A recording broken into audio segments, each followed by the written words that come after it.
So my mom is giving me the okay to film her. That's my mom. Yeah, so let's bang out this series. Let's go. Maybe they look. What you gonna do?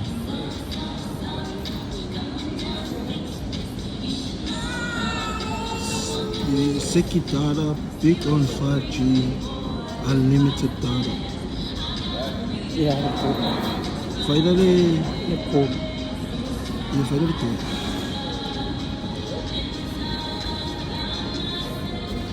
Unlimited $2, $42. Life of Eseta.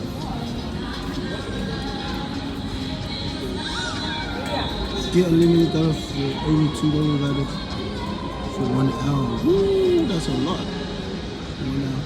You just see that?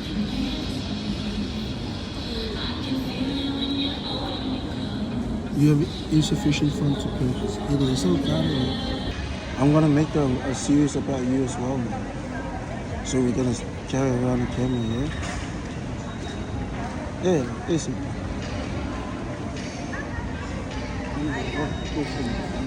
Yeah? They all up there from you.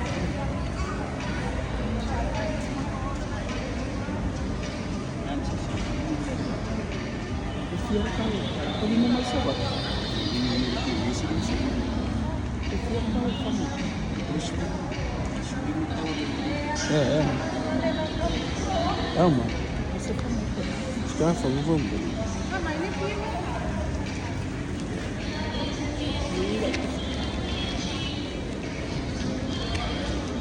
Kaya. Try levels.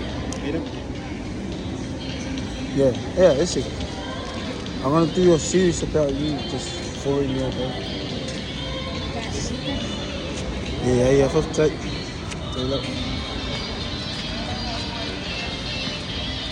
Yeah, so mom said yes. Let's go.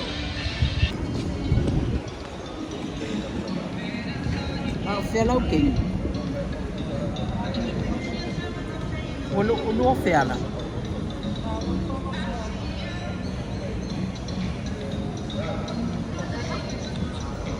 Hi Nina. Hi Nina. Well, if you got here.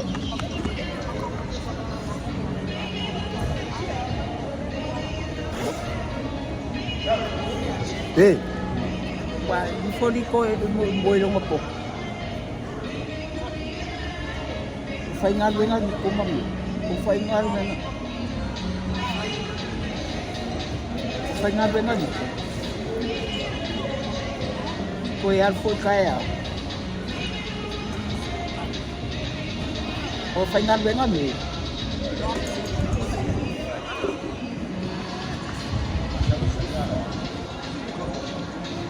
Le makiap dia. May fight up kill, fight up kill. Hey. Wow.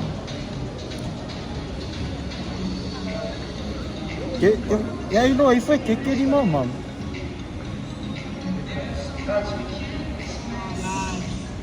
Aripe. Never I find I kick it, mom. Pia, urang telephone.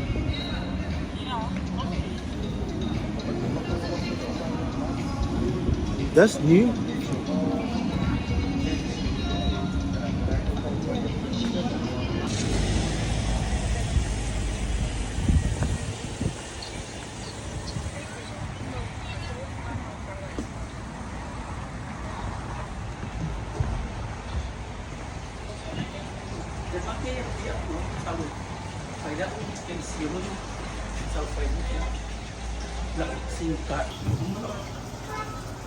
Creo que sí.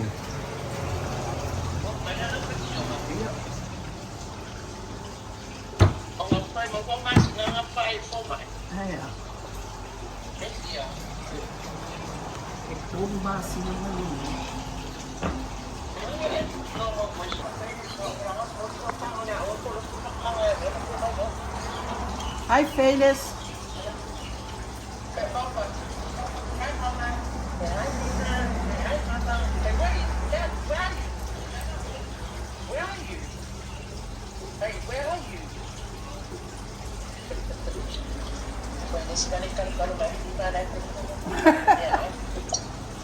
Nga umano.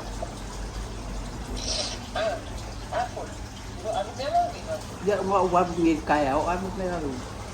Kay mayas kang. Nga. Yung mga nga.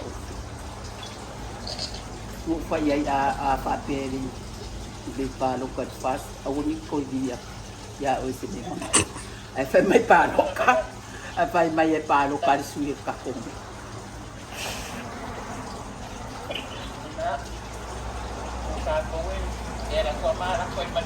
Ay, kain magpapyal low opo ulit kubuwa ako.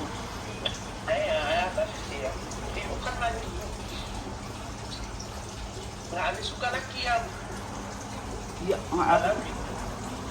maabi malang api tipak kopi dua. Abi malang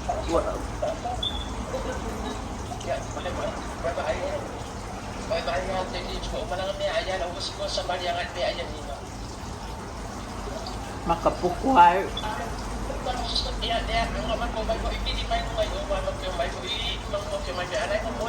Ay,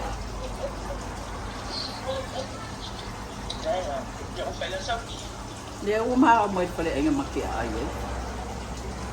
Ay kukumiyon. Dia lupa mungkin kuwas. Lupa kaya mo niya umot.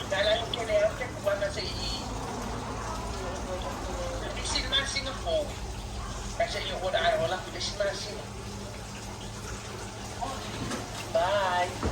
Bye. Bye.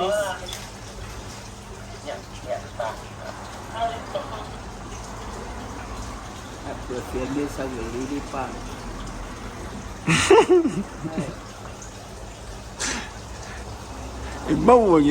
Video. Yeah, Mom got too cold for the aircon, so we're back. Fai angan ai fai langan skara ya lui pa loko. Fai langan skara fai mede kai ya la. Mo fai. Ya mama aku bakal mia.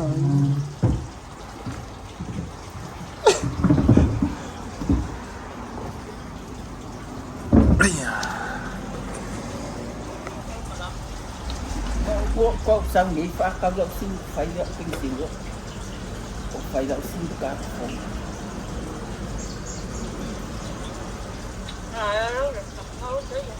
Dạ.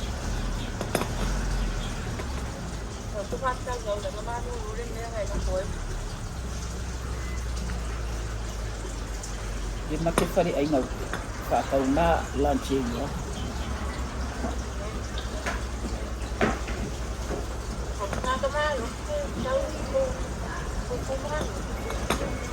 O bao Congo ba ni.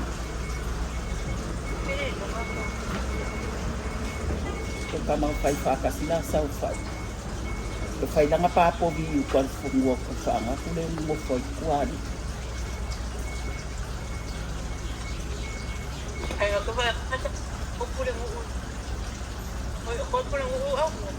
Dia o au pai na o kulen mo.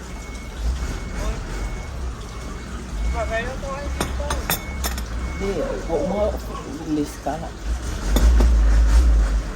Umay disu. Kala okay na baru kan. Dia dengan lila wala. Ay.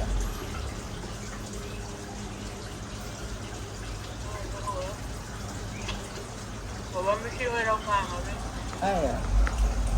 Mako umay fai ngau ani kama rock with it yo.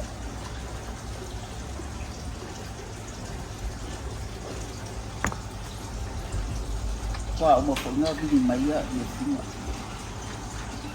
Ai fa te ke o ke na ka mo bi au na. Ka yo le no ma nu ni me. Ya lupa mo ya ko was. Yeah, got this. Got this. So my mom always played this game.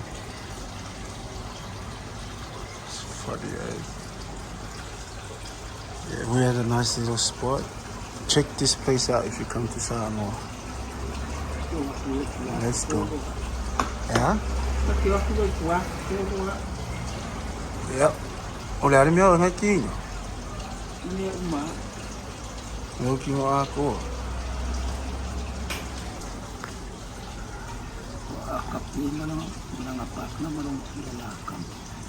Makukua ka mai kisu.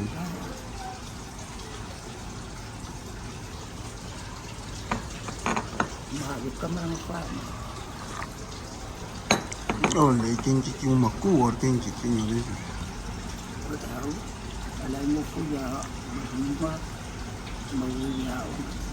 Kwa lak dia ka kare o finga.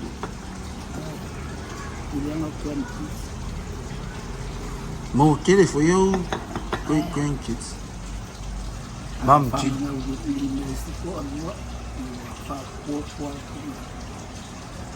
you have a favorite kid, Mom? Who's your favorite kid, Mom?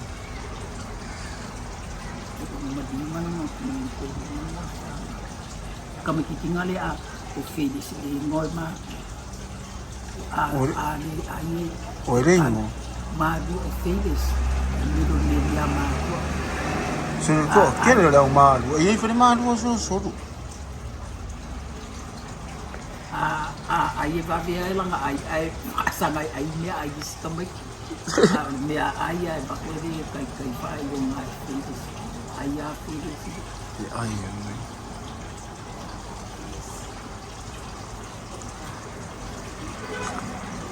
Can you name all your grandkids, Mom?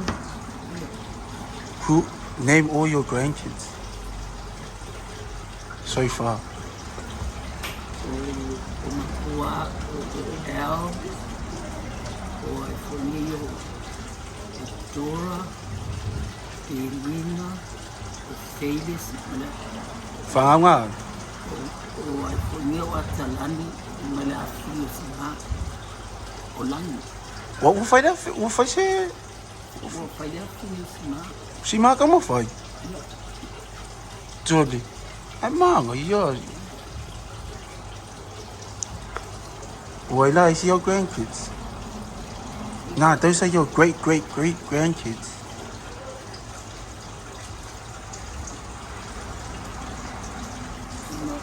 Waya, the best.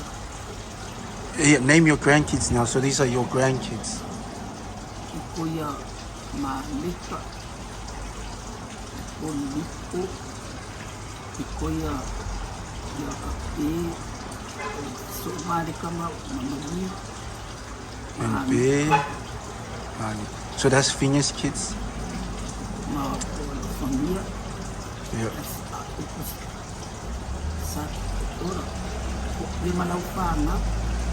Who's the last one?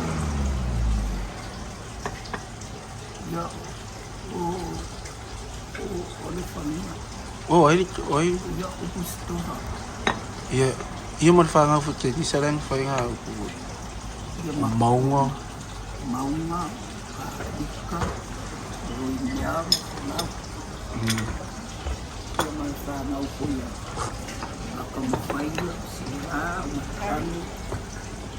I love it.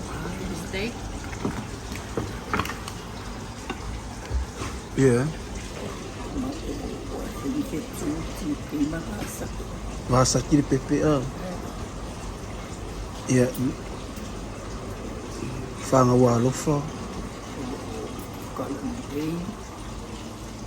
Medicine, Ilan, Kawai Makamokina, ya Oifolio, Fauna, Lima Kuma, Alafanga, Matanga, Yeah, Oifanga man. Oifolio, in the summer, my folio. Hello, waitress. Yeah, I love it. Do you need anything else? I think that's Enjoy it. your breakfast. Thank you. Wait, breakfast I come out. Yeah, then my kids. Oh, you gotta name him all, man. It's for the video. Oh, Lawina, Upa, O Tim. Yana. Yana. Yeah. Upu's kids is, I guess he might have a lot of kids, eh? Like, and who are your kids, man? Why no far?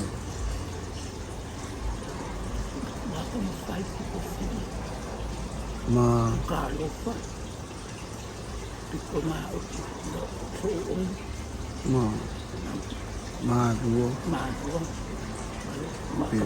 Yeah. Ngai isi siau pepe nang feme renga oki ya. De piku de onga kong ya ma umanga. Yeah. Yeah. Like kia. Emoy.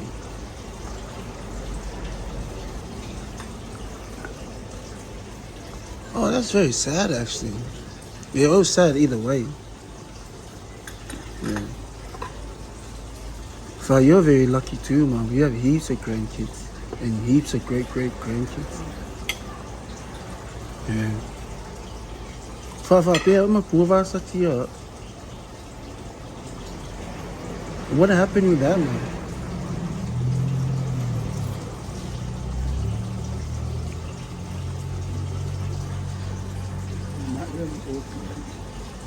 Okay, quem fala?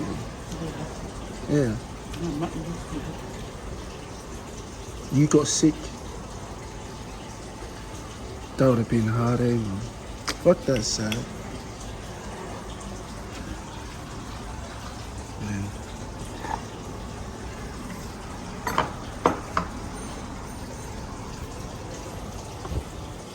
Fuck, I would have known about that. I was very young still, maybe, yeah. Because if he's younger than B. Yeah, my course you did it.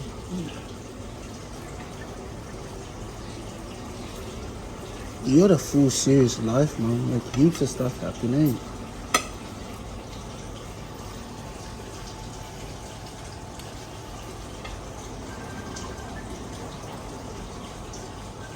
And all your kids have had kids, so that's a good thing.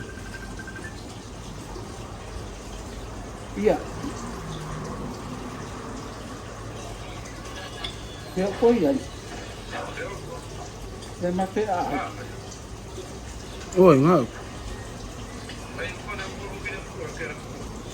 Yeah? Yeah. Hoezo? Fai vídeo meio daquele fone, olha o vídeo meio. Farei record.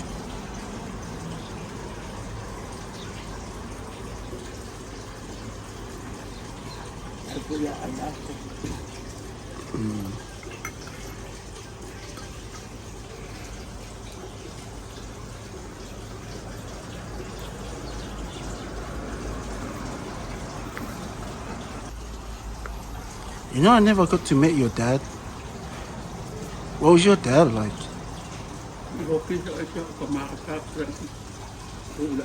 How old were you then? If you go somewhere, give me no kilo come.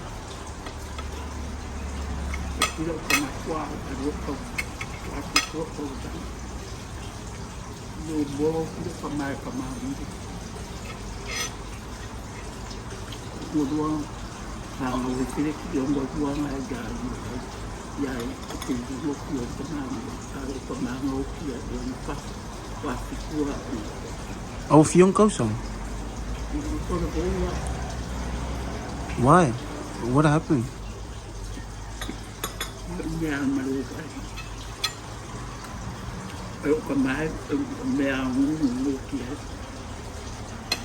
What do you mean?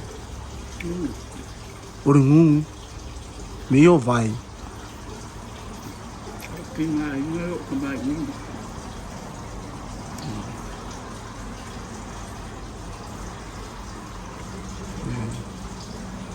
Then he died pretty young. If you were 8 or 9.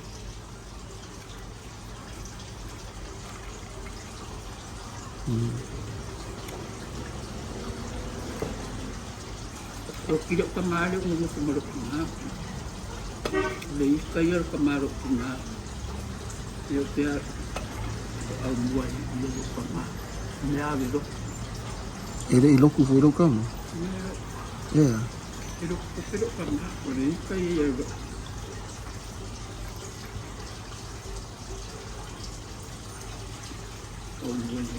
Mea ngā kere o adwa i. Ele popi. Ia. O kere o whai o i luki lo mākua mo. Ia rā o ke adwa i mākua o surunga. Oh, what the hell? Ole ala lo fai, u pea fai mo ia lo fai o lo kama. O au mua. O loki ngā ki o. O au mua re ngor kama lo kama. Nei ai o tamaru ki ngā. Ai alo fai u pea fai o le fai o ele ngor kama. Pesa. Pesa. Pesa. Me ngā kere mawai whai o makua ai mai kuki. Pesa fo. Ako. Nga whai o mai tango. Oh, I'm learning a lot today. I thought, no far PA. Do you have any memory of your dad? Mage wanga o. Loko maa o le. O le malo pali ia. Yeah. Loko a kwa maa fasita kai e ala kua e kongu kare fatua.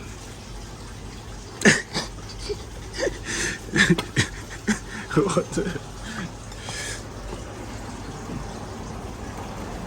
Was he a big person? Get it, kid. Ati le ia ka maa whanga. Loko maa ma. Ka maa fiku e au le ia whanga. Fiku e kinga o.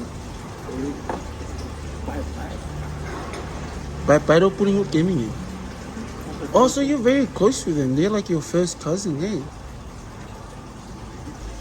Nah, but what was Nana like when she was young?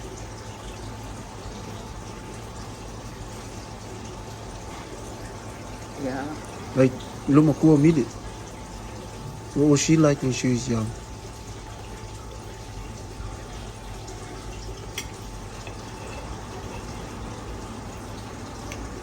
Ngā ka maa rua ma ka whingin na kua ai. E anu ki ngā ka whawhie. Whai e o ngā mukau po. Koi ngā whai o ngā mukau po. Kau ai popo e tang kese. Ngo ki ngā ngā ado tā kumbu. Ka ai whawhie. Whai e lea ngā. Ia sama ia ngā. Ngā o ngā o ki ngā. Lo kwai whai. Yeah, man. God, that would have been hard back then. Lo koi inga fo. Pere whakau te mako e ringi. Mai ako o kua mako tama. Mako kona suka puta e ringi. A whakau e ringi o kai. That's funny. That's a good system, actually. Pay out go for the Moana. Oh.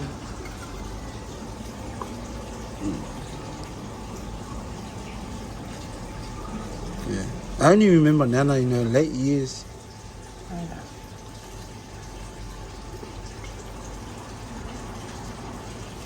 Yeah. That'd be up there. O kona Huh? o kona tātu. Eh, you know, wait on. Kai an kona. Ta mea i luko ma. You see me? Yeah, when you. You just on like you should eat good food.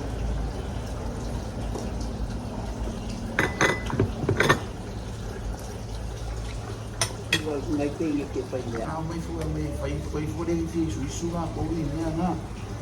Ku pe pe na pa no ka ya sa mo na kere o pa no ka ni. Na ka fu ku. Ora foi paro. E kere o ni o pensión ira sa. A fa pera ke fu. A fa pera ni fai me no pa ka fu. E fai na pa ka fu. A lo mo foi ni. O lo so fu ma no lo i. Ka mi le lo wa mi o la ye ke ni ka ku pa sa na mo oi. O ma ku ka mo.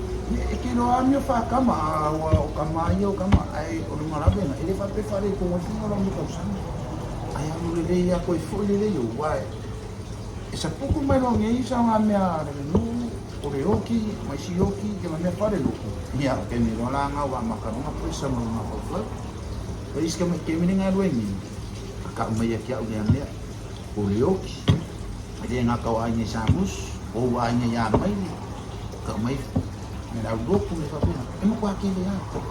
Le na ku yo ku se ya ku se vai mo ke mine nga udoku. Ai mam. Sang ni ko fu ile.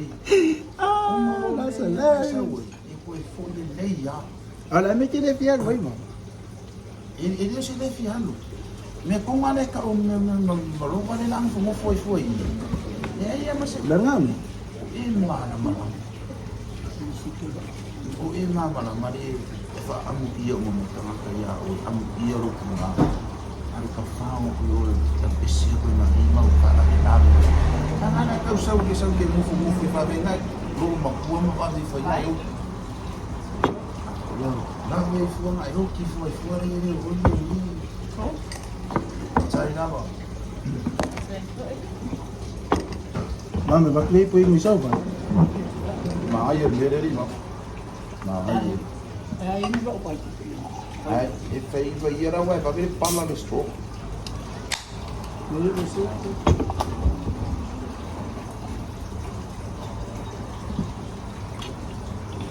Kamu uamera. ma ni vai de ni ma figure amo ma ai ma lo si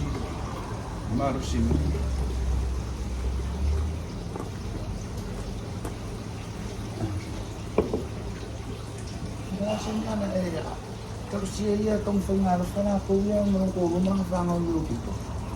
Bawo sa siksi. Yan ay ang related ka fao. Sa ko sinira mo ko umi. Dari kung pero may ka bali e quero kuha pag fa ka dia ang apetito sa sa ketego. Ini ka ko fa ko sa isa. Ano mo dito ang mamili ko. E di mo gusto sa isa gan. Sorry, kiba ito kisa sa dua. Aku dia ada tangan aku.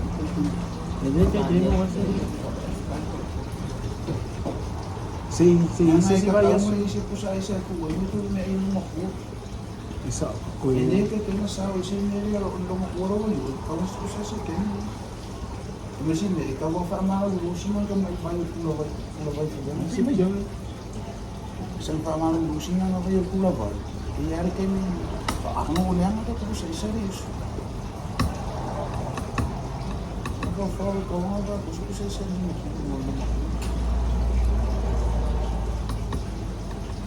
Kaya may ke ono ni.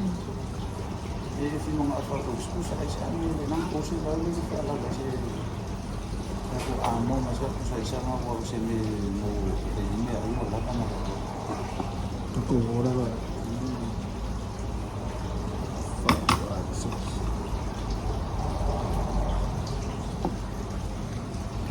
ya ada mak At lima dia nagsamba. Mai, nai fai mai pisi ni mga wai. Ai fai aku dia, ai mo ka mo sa mo fai nga mo ko. Ini melo ko sa kilfo. iya Ih, maru ro iyo.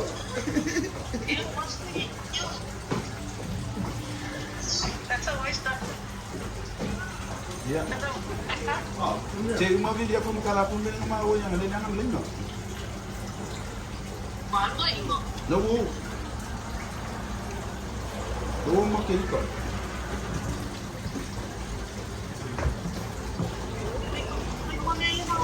Oh, yung ofo mo ko fa mo yang.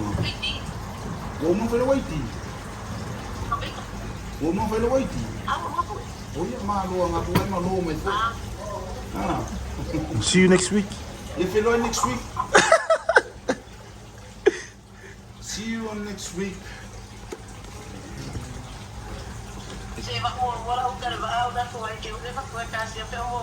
Yeah, five mila ukar ba yasongi. and then we'll see you tomorrow And esa welo le ile asko. Ya. Ya sumalolo ini kaya orang paano sila kaya sumalolo ini Ya. alam na sa buwan. Ya fai lo la la uta me va me so fo da ma fa ke na la uta e so le ma ba le. Ya okay. Si mo ka mo si mo video ko ni ma. Ya lo fap ni. Ya le lo fa. Lo fap ya oi makamag. Sabi Okay. kaya na Pa. ano Ah, fa. Hindi ako magpapakwa. Que vai aí. Se ano que eu tô aí, vai se meter. É verdade que no o vai um fen ferro vai sul. O macama marquinho. O Mario.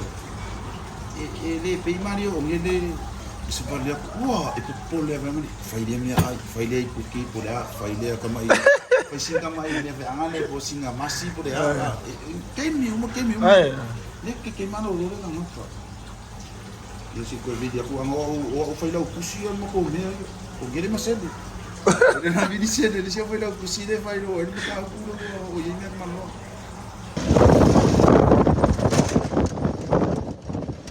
Yeah, we're heading home. Oh wait. Yeah, so me and Mom are heading to a beer. I just let her know that we're gonna keep filming.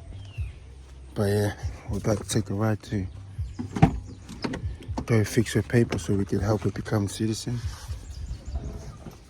So let's go.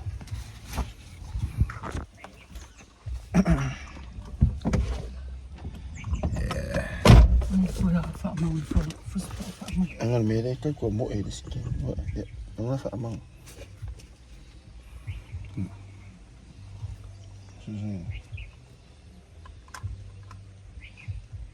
Yeah.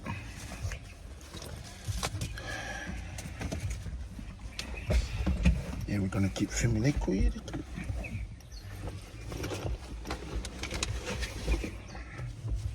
yeah, go on out. May kang may puwi for it.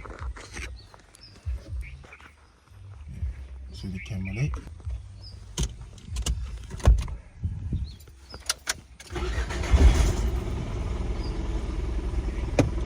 Aya mele fasa ngai. Yeah. I feel more.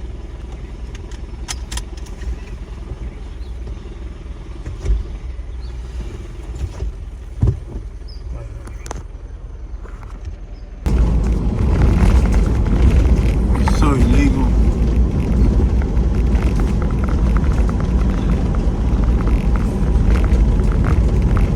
What happened to Nana's funeral, man? Yeah. What happened to Nana's funeral? Ole ade ungalo. Oh, I'm in group. Yo unga ka pai mai ngau. Ya ya lu pintu kau pai yang ni ni. Ai ya la. Ya bueno pintu mo da su unga pois ni lu. Ai unga pai yang pintu kia dia. Ang uwan ni pintu sa wa. Sa pintu.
Why? We make all sumong moving on. That's mom. Course full, that's 60,000. Yeah, kaya wala yung araw lang fix full waffle. Bar full waffle.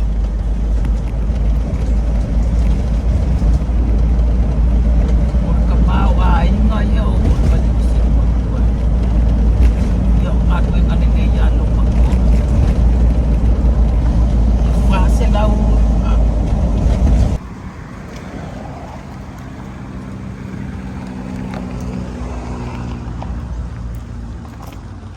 Let's go.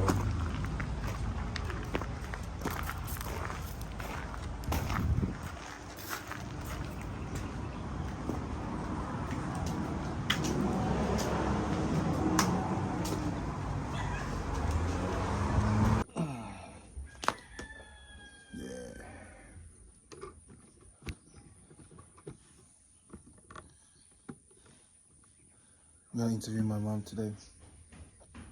Let's go. Is that better? Explain it to you. Yeah. Are you comfortable that way, bro? yeah. You can sit back on it, like just be comfortable because it's gonna be a long tour. Why? Say, I'm gonna ask you some like really personal questions sometimes. But yeah, just answer it whatever way you want it. You can also not answer it, but I'm hoping you answer all the questions. Like, if you think about it, do you have videos of your great-great-great-grandma? Oh, Exactly, right? So these videos, it's gonna like Malay's kids will watch it. You know what I mean? So yeah. So what's your name now, Mom? Eseta Aumua. Yeah. I'm gonna restart it, and we'll stay there. We just want to see if you're. All right, Mom. Say your name again. Eseta Aumua. What were your parents' name? O kere o alu ko ma kinga mo le ko alu ma ko kinga. Okay. O ko ma mo I o pesa Pesa. afua la ya ila e o I pikulau malanga fa. Yeah, my that's his village. Ya Kilonga? alu kinga mo yo mili. Kilonga ma kuolo kama. O se finga pai. Do you remember them? Ya no o la I fo ke o la mai nga. What were they like? O ka mai pe yeso o lum ka ma mo. Yeah. He's fair. What? Yeah, you got really light skin. Look, I'm way darker than Mom. And yeah, you're very fair. I love I got that too. Yeah. Very fair. Me and Finger, we. And Yeah. come fight as well. Yeah, And don't fight alright though. Like he goes between like fight, yeah. vai nga dia wa ye le pico pala ngi ro kinga yo mi de e so ma fa vai nga de papa e ya ka nga kai e fa ko o na wo fa Ko kwa pa. o fa nga foi ka ko kinga nga u le ngo ko ru ai fa ko ai pa e ka mai o pico la o mile o a wo lofa. Upu's fair skin too. Ai Yeah, it's just only me and Finger. Really. I'm very dark compared to everyone. Yeah. Yeah, Lua's alright too. Bear is white, but Alofa was the fair one. Yeah. I lama kuomili.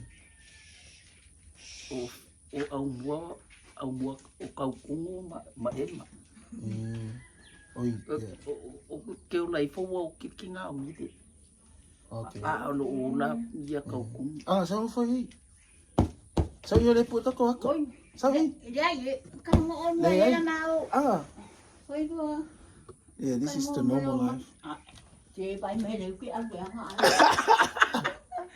Tại mẹ ốm quá. Yeah. Ano fay ba so fulay umaga ko fay tok fofo.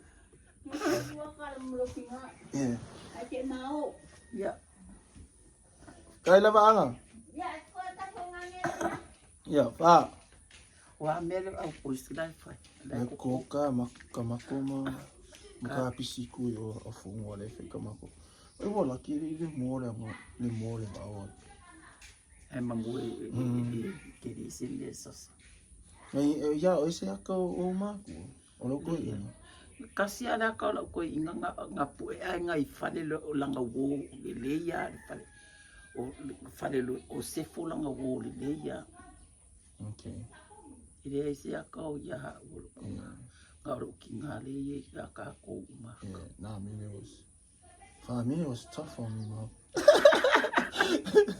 Yeah, she remember all this shit that, like when I came back when she did like yeah, she was funny, like Billy, she's Billy. Yeah, no, I know. And then if you busted her, like if you find out she's like cheating, she get angry at you. Yeah, it's so random. But I just wanted to get your all your people say like this. If we don't have this video, we won't know who these people are. Ke mga kual ile aso masawa ile fe awo ki ngai ngalo kama. Ai sawo le aso sa e nga sawa ko luar ko filo anga kama o pai. Sawa ile ya mapo I aku le wa vai do kama. Le ai mai oro le kama lo kinga. Fafenga okay come. O le nguanga o ki ese kama. Well, he was young, man. If you go somewhere. Ka ino. Eu kise o kama I le balu le kasi ko afikunga o kausana. Ongas. Holy shots. Ongas. Yeah, I didn't makuha na falong. And then how many brothers and sisters do you have? Ko kasi do uso le wo. Mafakong. Oh, who else? Who was that? Pasaki. Where's she fit? O a makua a piko lau. I piko pesa so lo Pasaki makamafakas. Nga makuar fa nga ko. Ako makua ya loka mama mi. Ya. Nga osola ya nga umalola ya ko nga o bolang pesa de. Ya. Nga osola Leki fa akong kanga lawinga. Ko fa lang ya o Kama lawinga. Kama umakama yi. De ai.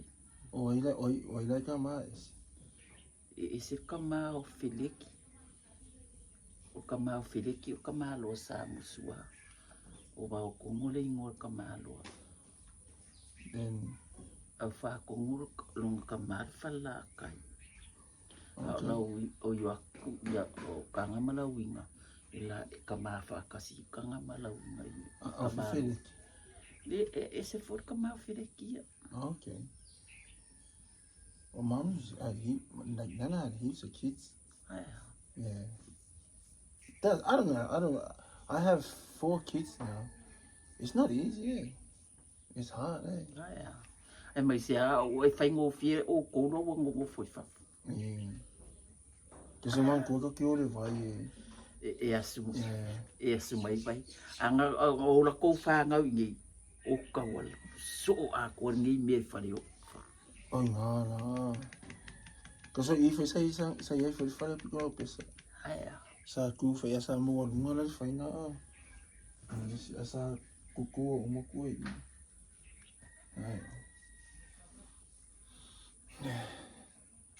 E fai so makan. Ya. Pea mo se ku fai so makan. Ki mga e fa. Ya. Ai ke no ya mo ki ka le mara mo. E ke le le mara mama e ke le foi lo ma fa ya lo e ke. Ole ane kai o fai ngo fiang fai ka ko mbia. Ole ala le si wingo le o nga makai. E fai e so le o kongo o ni. Ai ko kong foi me ai nga e ma wa so wa ngo ka kalai me fai ai. O kai ningi fai ke alo lau kaukala le ye musuai ma seunga e makukua aku vaenga la ya makoulia mau ke levo vakasi ma Aumua Solomon a langa la o fa makai Emile Aumua Solomon. Why do you think Nana make that decision? Ya ka ilo She skipped the generation, eh? mo wika ko auloa umale lua vai yaso ko auloa ko vidi kamaya do kinga pole ame wo fai ai de me de ele fe kawia ma ko wia Because it skipped your generation. ele fe kawia so se kau si povia fia ngususu uma fia ai fas povi fo ilanga povinga And then you're the oldest of everyone, eh? o ma ko kwan kitsa ma ko mili ma uma wa fo ia mo luar kau sanga fa nga o yoange le uso makuo Or o Aumua my stomach. o yoange o Solomonga pikolika pikola lio piko ia ngikola o maliu piko ia kupulanga ia kamu fai malo le kai makua lo la kikia lo le kai kamu fai el kengila ka posa Wanga wanga kauku. ia ko kele fanga ko kumusalo me So Kaukungu is my nana's brother. So that's mom's uncle. Okay, that's where all the names come from, the Taliko, the Ladio, the Eneliku. Okay, yeah. Oringo liko ia la ingo oringo lo pankola ngi dai bo mali ngi sila oringo finga lo grandmother fai ngo ai grandmother thing. Okay. All the names just get passed down, hey. Nah. But what's the other good thing of getting this Matai title, like where's our village really going, man? Yeah, yung ngalaw ka. Like where are we going? Like Kagongani Fayale, in my eyes, the village, they just get by. Okay, they don't skip by it, but I'm off for you, like Kako. Makai. Hey, where's our village gonna go? Like, if I mark it, if I fire pay your being a collie, only see a pay. I'm just saying. Oh, well, I have a big you in my guy. My for level, you follow, will find me for the English house. Nga fai inga fish and chips sa. Yeah, you could come. Why dai free la ko. Then they can be the supplier and the sellers. That's good.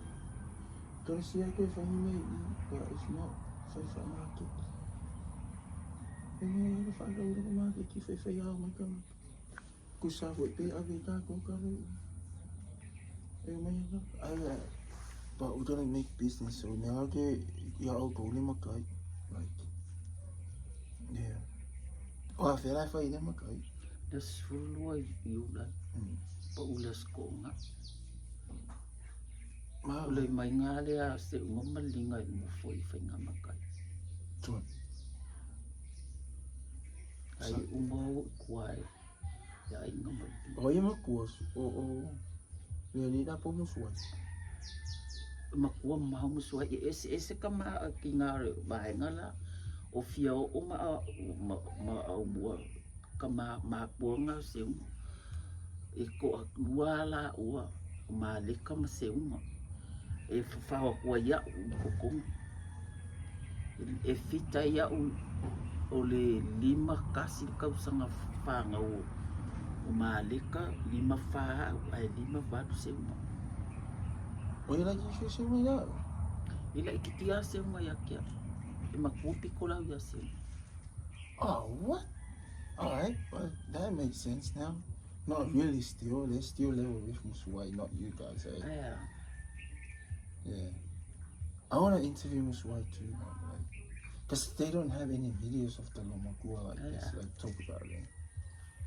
Yeah. How many kids do you have, Mom? Ko mo whai, o whinga, o alofa, ngā upo, iaila o ka mga oki. O oe, o mālua, a ka pē, o a sakela kiki. E walua o ka maiki. E walula o whāngau. E whākenge, ai ko, ai whāwhoi kama. Fucking. O lofa. O whina.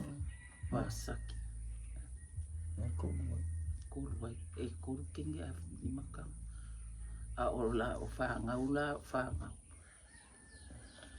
So wait, Mom, just before we go, where does Vasati fit? Is she the baby or between me and Upu?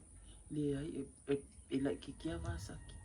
Yeah. I know we spoke about this in the restaurant the other day and it's really sad, eh? What happened? Ngā mai, You got sick. le ai ngā mai siau kama. That's really sad, eh? Ole ale mai ngā mai. Siau kama mga kulong kama. E se kama Wāsaki. Okay. But what does that mean? She was heartbroken, missing the day. Yeah. Okay. I thought she was between me and Upu. Yeah. E ei foi lo usong lo foi ya Wāsaki no ki fo. Yeah. And Fires has a Vasati now. Yeah. Le foi le kama musoi ngai ngo fo ya Wāsaki no ki fo. Me ngā ngo musoi fa ingo le finga kwa fa ya Wāsaki. Any other name not to name the kids? La ai ula malolo i ngā Wāsaki. Ya finga kwa fa. Hey, you can't remember this and leave it go. I lo fo fa ko musau fa.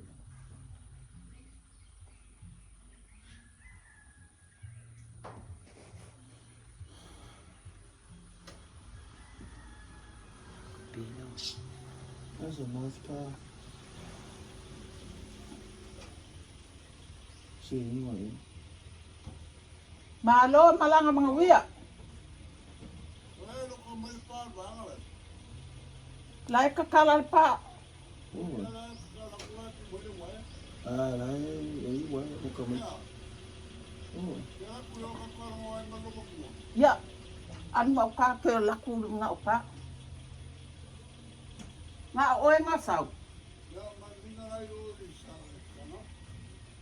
Ya le la kau maya ka kalal kau pa le tia laku le ko inga inga. Ya lu la. E ve kau nga pa. Wait. Can I come? Yeah. Can I come record? Ya. Se faz seu papo. So iya. Oh, aí, mamãe, você é um. Ele kasi mo ya. Ele kasi mo ya. Ele ay may singoy. Eh, May singoy ya kaya. Ele kuya oy. famaya. Ay may ikaw po nga mahaoy sa makala umali. May nga alum. Makufa mawala long.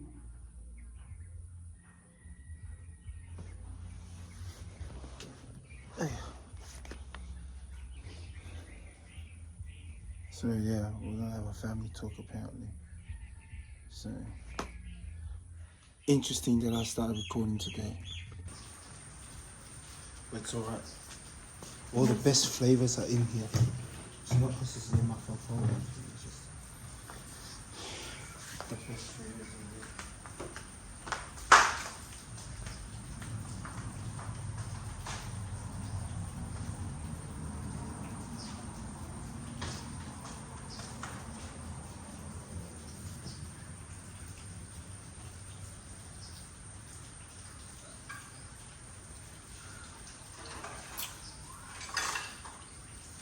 Mo kapere o ngao. Kapere kes. Mo kapere kilo ang ngao. Wow, mia foi.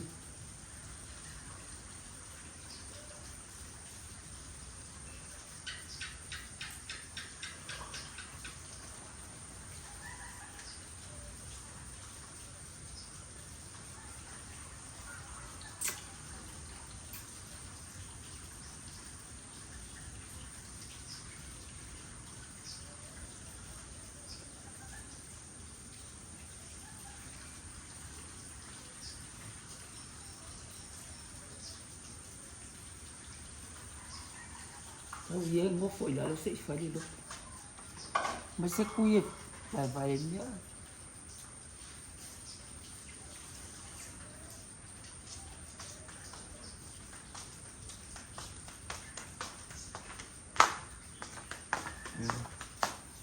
Iya se kukan. Ele ia pouco.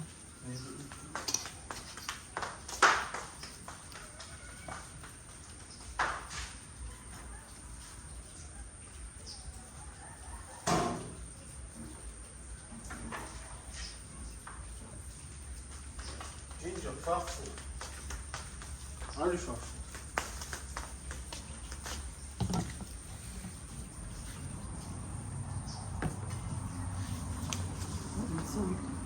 É? Mas eu não sei como foi lá, se fali lo.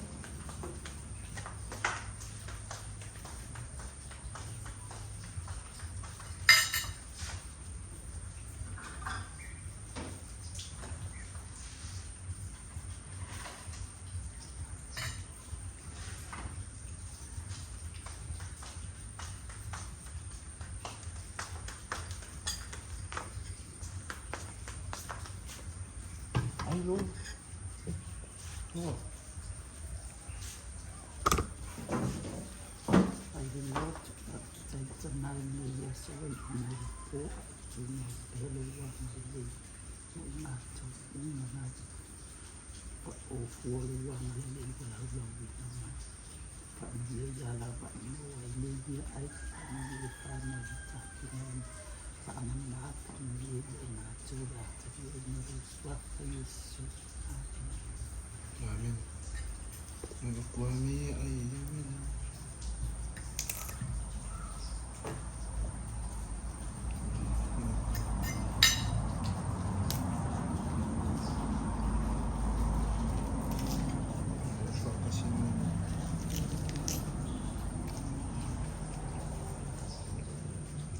foi novo famiglia Nada.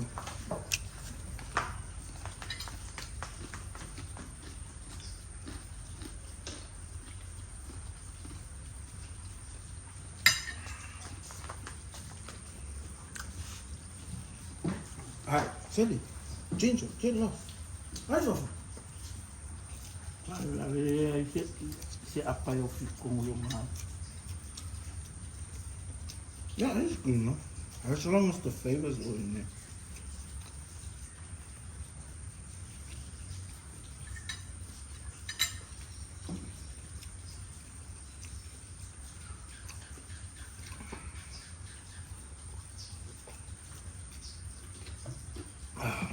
Mom.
Oh, mine, yeah.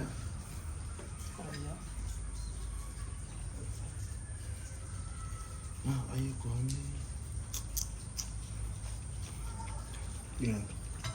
So our interview yesterday was interrupted.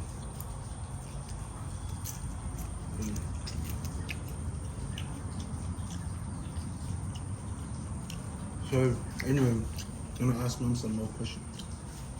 So how many sisters does Nana have? If you're brothers and sisters or meeting?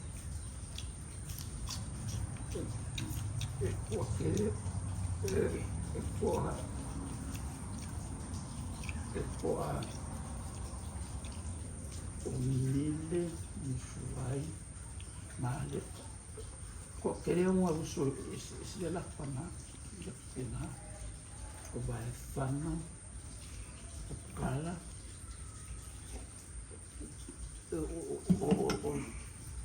O kinga umili, kere ang pang falkama. Vier van hem? Makua yasio, pico e medio.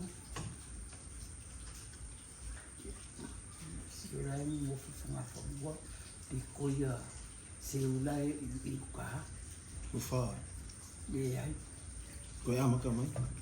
Makua yasio, pico e medio, pico ya seu. Ang kwengki sila ang fanga ulay ka ya kako Oui. ya pico e kala ya orkenga mga fanga Ze ken je goed. ya Ook al. ai So, hoor lima. o fanga wa ya e mama Aumua makaukung makua ya nga upu piko mile piko faafong piko faisolo piko musuai like kikia kaukung aere le kamayo subanga o kaukung musuai muaya maaro mukinasa Aumua. That's 12 kids. Ai esse se uma malika. So she has 14 kids. Nana's mom had 14 kids. Este nasce uma malika. If you nasce uma malika. But the same dad with these guys. E aí esse foi kamau, kama que makua. Ko linga makua. Wait a minute. So this is all Nana's siblings to the same dad, the same mom. Yeah. Okay. I'm not even understanding. So how many kids does Nana's mom have? How many siblings does Millie have? Millie, by the way, is buried over there. So O makua piko lá, piko uso no piko fedeki, piko fa como não vou fazer quem tá como esse será também. E ficou cama e eu vou arrepiar da vinha. now we young like you. Não, da vinha não vou Moana. O eu acá não vou da vinha não vou pôr camara não faz não lá. Oi. Okay. Okay. So and who are your grandkids? Name your kids. So who are your kids? Como faz, singa, o alofa, na upu, o oi, o malu, o pé, a titia e o balsa. Yeah. So Vasati, by the way, didn't make it. She died. She passed away just because she got sick. I didn't know this. So I must have been very young, eh? I was like probably 9 or something like that. Yeah, so I don't know this. That's crazy. But yeah, so, and then you have grandkids now. I think this is what we're up to in the last interview. So let's go by by family, so Fai's family. Who's the Makusi older? nga, kumatuan, kufeku, ikoti kei, kibasa. Ay mesti kam tokte kam fa. Everything okay, Decco? Yeah, pangau ko kal fayang, Ah, Sekira, okay. So, maya kali antil. and so let's go finish it. So that's 5 grandkids. So, and then, Makuha pesa, iko maleka, family afinya, iko madi, iko akape, iko liko, iko ani kaya tukia. Catherine, yeah. So that's Bessa, Maleka, Mali, Akape, Liko, Rika, Catherine. So that's 12. You have 12 grandkids. And then it's Alofa's kids. Wakale, come tender from a pinang. Yeah, so you got 14 now. You got 14 with the 2 extra 5 that he adopted.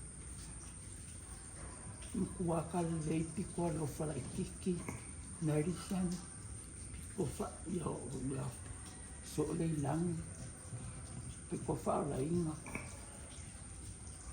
piko lo fa lo esme, Esme, kiki akiunga. Kiuna. So that's now 14. That's 21 now. Then Upu's kids. How many does Upu's kids have? It says Mongo. Mamoka, Vika, Fulau, Luinel, Warofa. Mas kami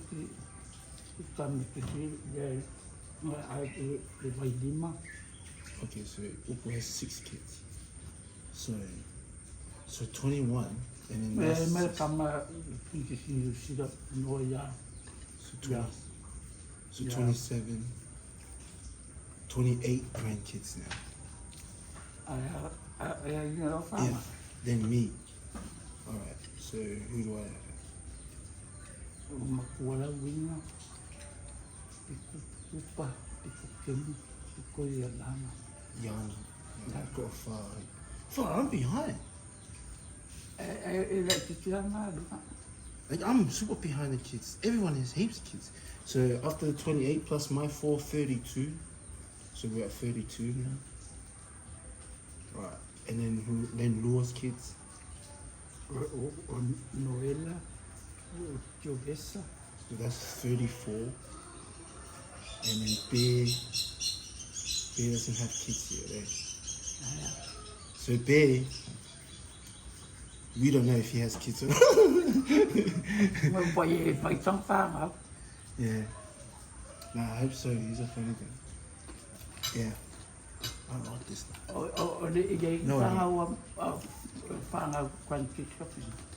Yeah? Yeah, oh yeah. So name your great grandkids. So like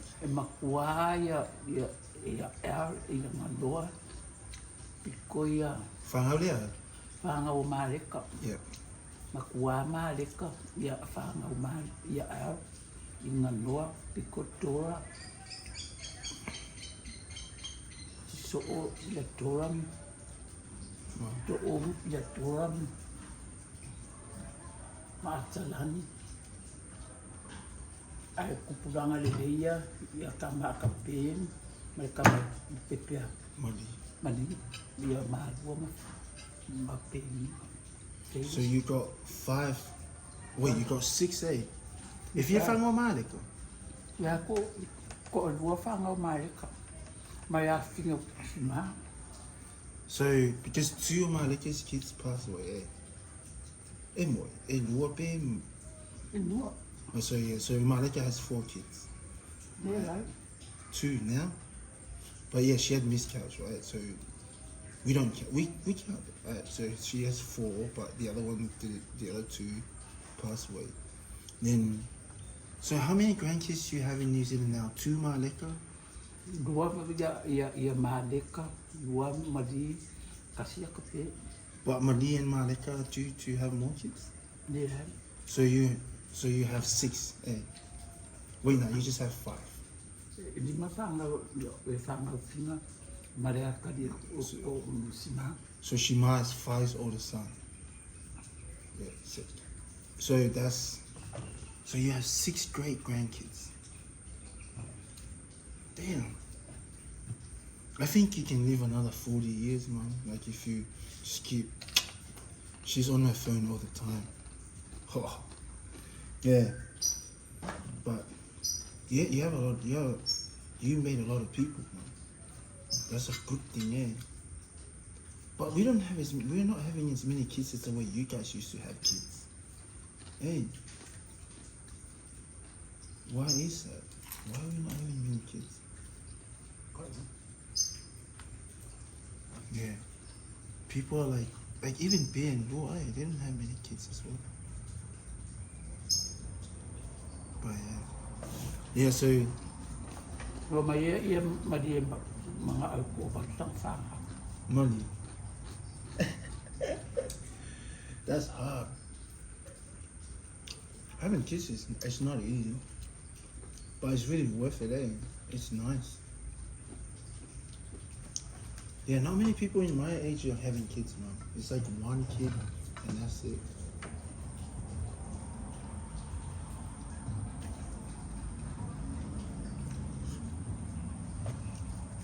But yeah.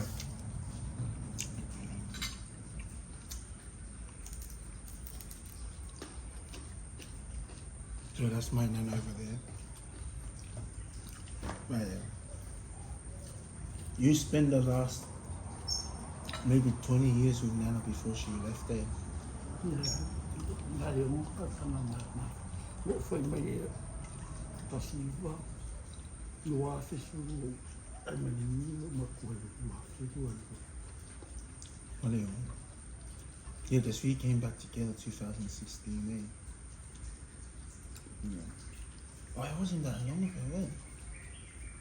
It's not a long time. Yeah. You must miss Mum a lot. Ya kaya na makua. Awan ya pia. Akang umui au ya whako.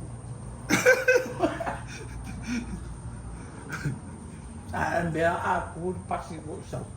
Ai mea e skapa aku pasi ko sa. Si zombie ai ava sa o au ko fa ko. Moi lo mi pe ya te sa ura wo le banga boy pe ya wo le banga boy. Ai fa ka ngamo. Is it? Foi com a fita. That's funny. Fuck, I can't believe Nana's mom had heaps of kids. She had heaps of kids. Ginger, fuck you.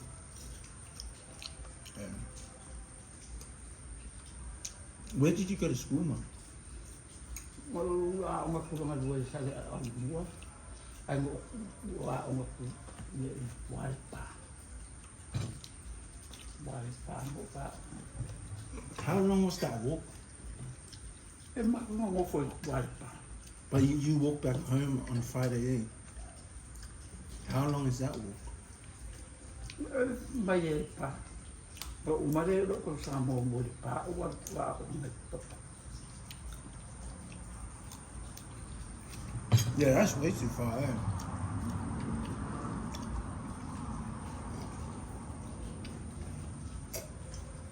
Yeah.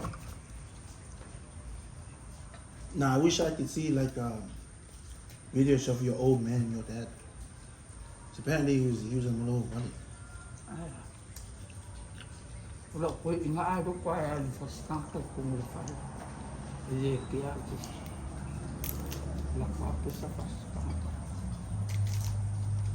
Was he a big person? Yeah, yeah. Why was he? Esta para kan kai kitu sakit. Really?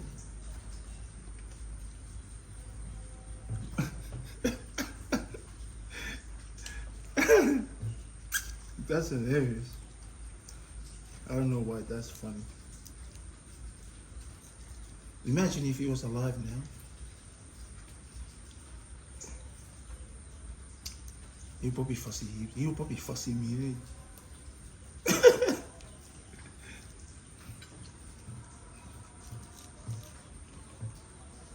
Yeah, he'll probably fussy me heaps if I was you. Kasi pa mai, hawe fa ko popo ya so uma so ofu ya sa. Pa inga popo ya so uma wa so ofu fa ya so sa. What? Terminar que desse que no popo. So you were spoiled as a kid. Fa ia pesa ele anga mai o kama. O. Na wanga o kia si o so ra ki. Di bakal sanga o basa ki o kia. This your sister now? No. Father, that's sad. What the hell? Yeah. You know when I look at my kids in Australia, yeah, it was a good thing that you sent us. And how hard was that decision to let us go when me and P and you were left? O kam faya fa mai o ave kam ki o makua o ko fa de bala. Ang musuai ave o ko de la mo musuai. Yeah. Wa ya de ko ka ko. Yeah, that is I should call them to come, man. Yeah, it's a very hard life. You had a very, yeah. Do you remember the first time I came back to Samoa and we were going to stay together?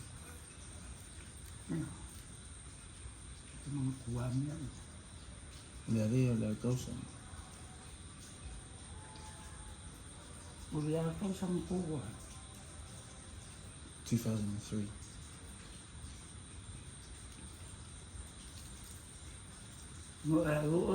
O inga mo ako alo mo mas nga ko ay sawiya o kito. And then the boys came back 3 months, eh? Mali ko ba mali Yeah. kay ko mas nga mama. Yeah, that was very hard, man. Yeah. But you know when I look at my kids now, yeah. No, thanks for doing that. Like, you know when I drive here, like to come to the car valley, I see the kids walking on the road. That could be my kids. But yeah. Na kaya o mo siya ka mo. Yeah. Yeah, because if I didn't get to Australia, I don't know where I would be. Yeah. It was very hard when we left. Kay mo ang ko. Yeah. It was hard for heaps of years, especially when we didn't hear from you guys. Kaya. Ay ko kimber Moana. People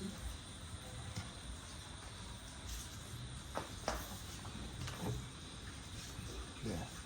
Hold on a sec.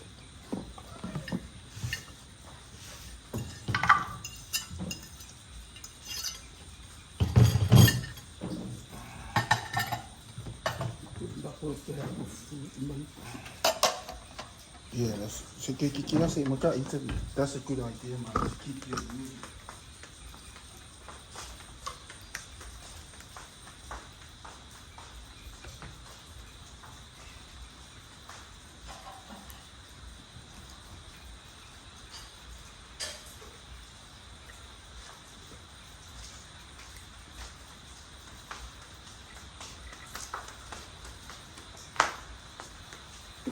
ko ya te mai si. Ai no. No se su. Que lo falla con maya mamá come causa.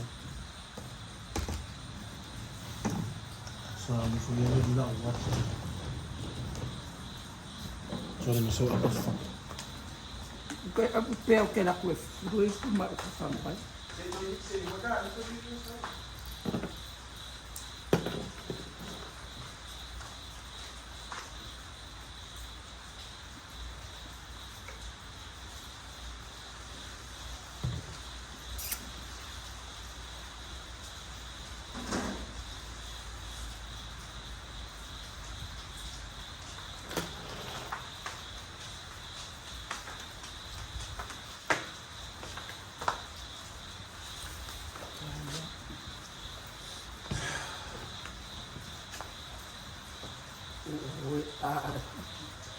família pode estar muito na fama.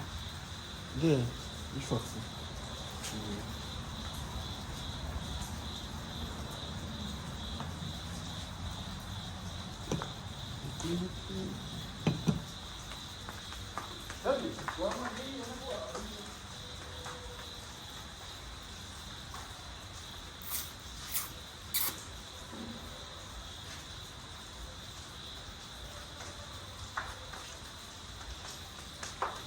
Palakare le palakor le ole palai te wa o yangi mea ya ku fuani mea lima E palaka fa pena. mea Yeah, e palakare le mele the wire. You see me? Yeah. Yeah. What sound was you like 20 years ago?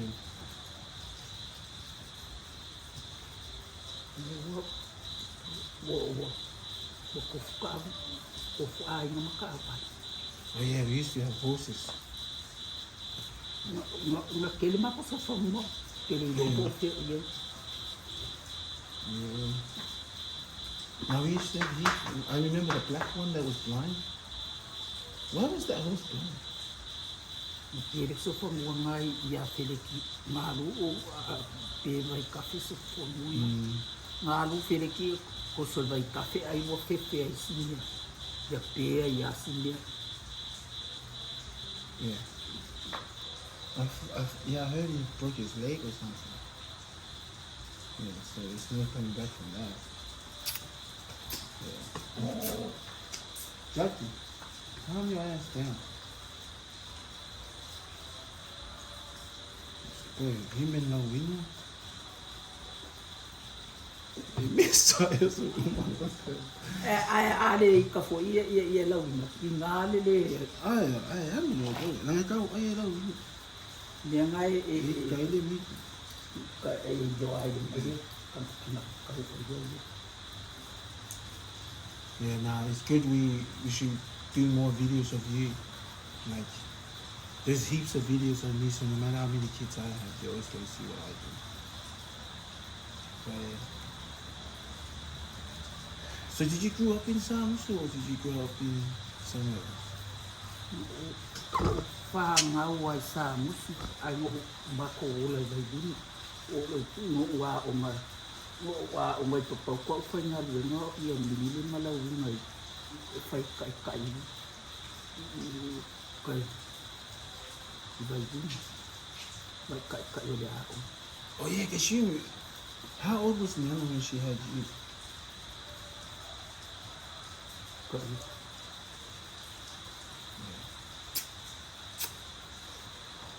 Oh, that's crazy. Yeah. And how come we don't go to look for Ikim?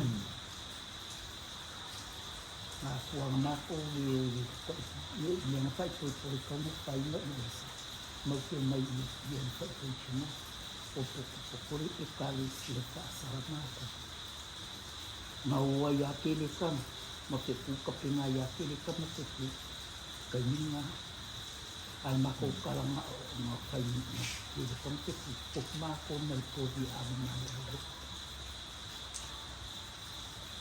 o aku loya ia ke le kan ke ku no i sia ma ni ave au siva ale ku ni sima ave sia maka o koi te ku na fa ai ko me ko na de sa Yeah. ale le mai me mo bua ia mo fo se ke ma de sin so ma ku o i le sa ai le fa ia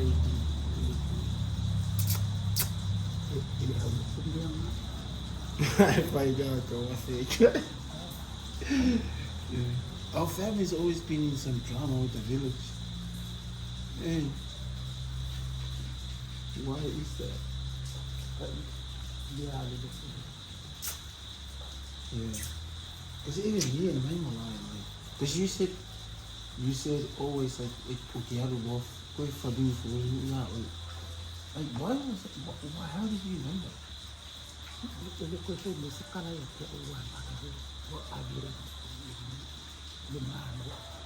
O que há que morrer, que hora que faz o que se cala da isso, né? E faz o como caramba. Yeah. We can go check to the police and see what the process is like. And for you and whatever, we can go to mom, like just to let mom and ask what we need to do.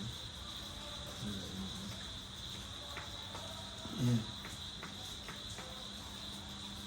That's crazy. Yeah, because you said, oh, if you have law, the village is gonna come for you. Like why did you say that? Esse macaco faz, você campai faz. Yeah. No, I was really yeah, I don't know if I was. Yeah, I was very sad that you went to go bully for me. Like, that was very, yeah. It's not good. I'm sorry for that. So, Yeah.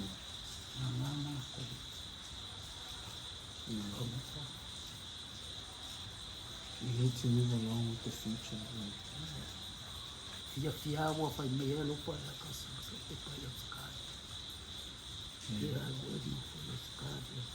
do you want to stay in Zambia? Yeah.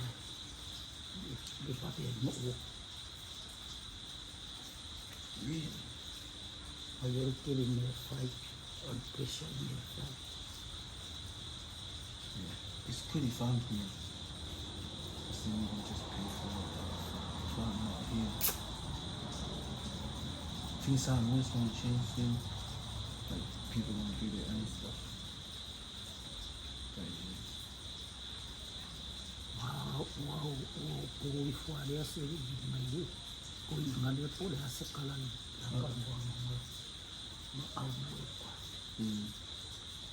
Yeah. Man, I think you guys are, that's a long place going, man.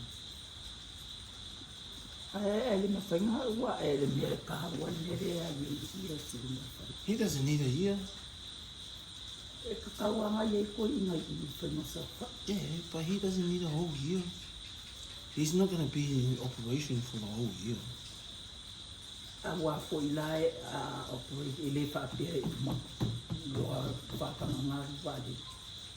Take some time, say.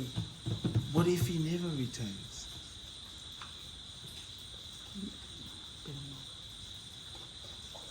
Nah, go talk to him so please. That's why I was thinking about now making Aumua the settle. Is that true?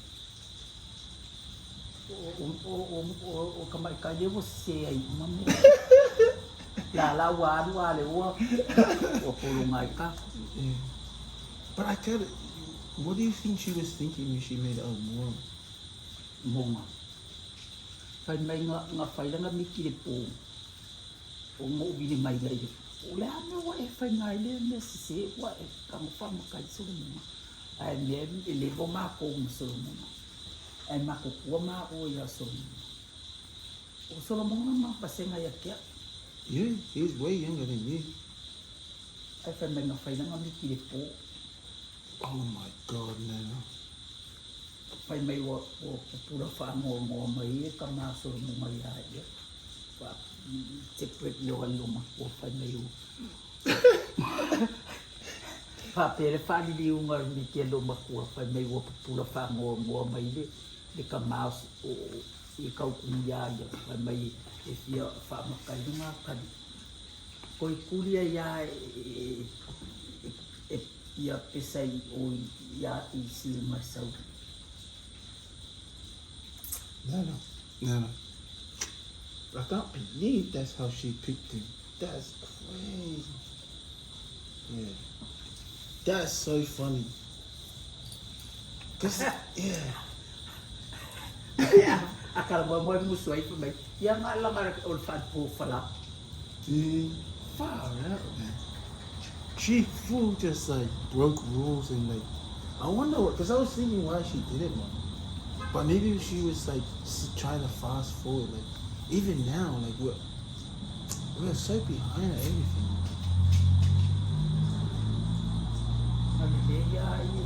So mau kuat kai.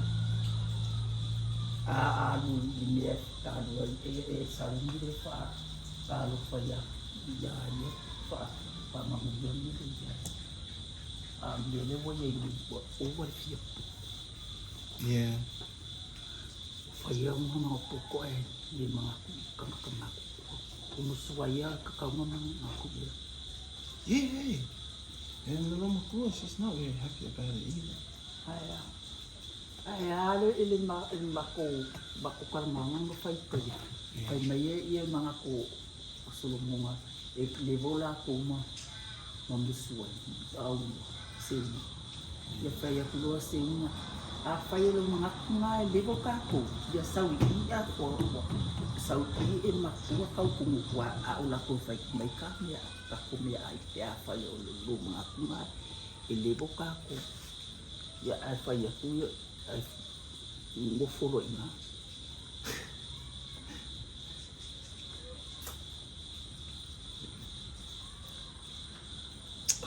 Just make it so hard for us.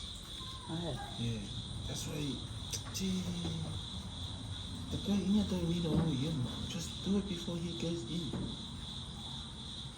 Ele me faz não foi ela mandou o lesson sua o lesson mas não foi foi Yeah, go. We'll do it next week. dan hay imite yai ko Yeah, he's here next week. Oh man, you guys making a decision to be a year. Oh, we can't build, but you gotta let us build, man. dulu ko Christmas Yeah, dulu ko Christmas get it. sama sapa normal market pun edin mai ko le sekala le kala kamu sering ali ada dia mai Yeah. dia fog na mesin cha ada kata lang singkat sama lang Yeah. Nah, we need to. Yeah, we need to just let us build. That's all. If you gotta just tell what let us do. Like we can make a very different next 30 years in our life if we do it now. But, Mom, I'm 35 now, right? So, for 35 years old, for 35 years, we haven't improved that much. Think about it. And it's not just we can't afford it. We can make heaps of money from it. But yeah, we can be like very, very not money stressed the next 30 years. But if we don't do it now, then yeah, what are we? bukan mengiyak lagi Yeah. I wish I came to the funeral, but enggak kayak aku yeah, I was lucky. I was lucky I had heaps of years with the little girl at the end. laki ko ina dua makape na ini kursi Yeah. kangang o akape ang ali kung may singa yang madi ba mangoy iba because ya kape mo malo lo dito kursi. Oh yeah, because it's not long after Bear left at the Lamakua died. Yeah. I was here the day when the Lamakua lost their memory. You and I, like all of a sudden she just forgot things. It was really sad when she didn't want to play Bear no more.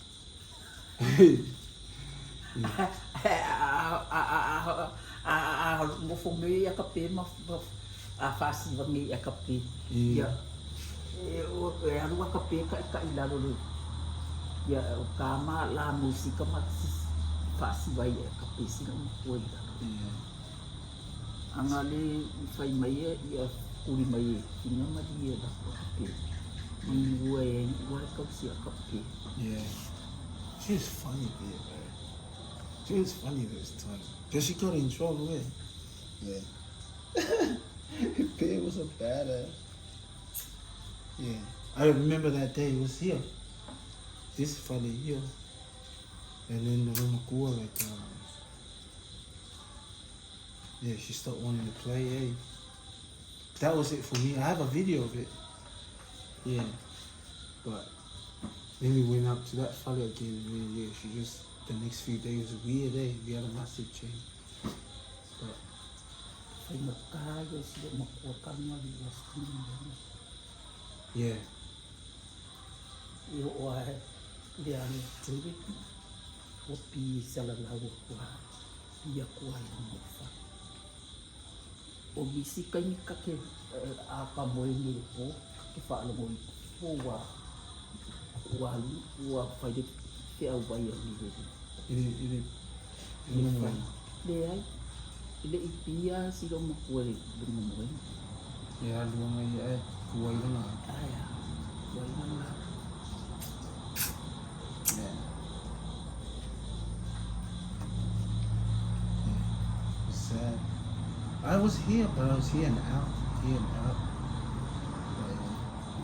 But, Before you I before myself having a popo Yeah. e kingar She's she's having pretty a sweet, popo yeah. e akimua kwalo makoi ai kingare fialo lo fai o pesa yeah. She and Fu had favorites, eh? Even when we were younger, we were young. Eu fiz tomar com então então eles se não me conhecem. lang o pesa nga My favorite, I'm gonna look for workers. And so, pesa fa akong, yeah, maup. Yeah, mo yala nga, he was another lucky one with the Lomako. Yeah, yo kiara ye lo makoi ni mga yeah. o ponga nga o le pinko ke ala ifo mo moe va be ale po ke ala ifo ko a ke se fulu ale fas nga pia ke ando mo o ki lo pu mo nga po de ye na o bili lo ya nga po fe o ye ia sa wis ese swilo mo ko sa lo ele umianga o bili ya nga o ai nga ka fa ka fa ai sa lo nga o ya sa lo ku ka pare ala ku lo nga o ya fa fa kong kilmoni fang fa kong susua si swilo mako mai nga o le fainala lo mako nga e fora le fienda ai fa ka fa pe ai fa ni mai fa pe de a fa ya o fiu e fa ka ri ben ya me ko koe mai ia nga pe ia lo mako wa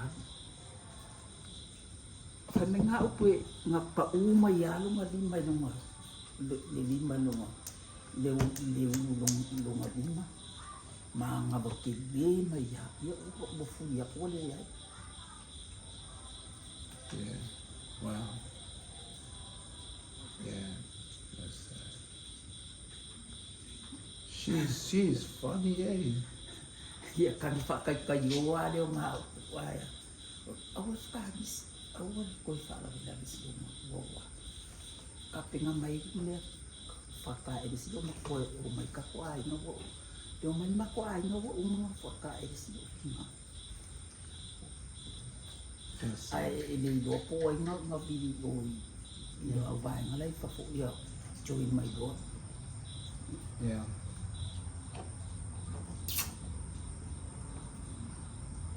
kan mai ya fa lai nga e vi aku au ka u i le a ke ia la ko o lai fa la ko pa ki le fa no fa lai ke ia fa ka ko yu lo fa e ka sia la ko vai lai parungi o das whanga o whaolai ngai, ia ngai whai. Lai ai pupuka pulungi, lai ai pupuka pulungi. Whai mai whaolai ngai lai ai, ngofo, lolo makuai o ia. Lai ai, ngofo, makuai o i anga parungi. Ia wa foi palunge o las whanga o afu kala lima lo fo na ba veanga de liki ai pupuka ia palunge o las whanga o whaolai.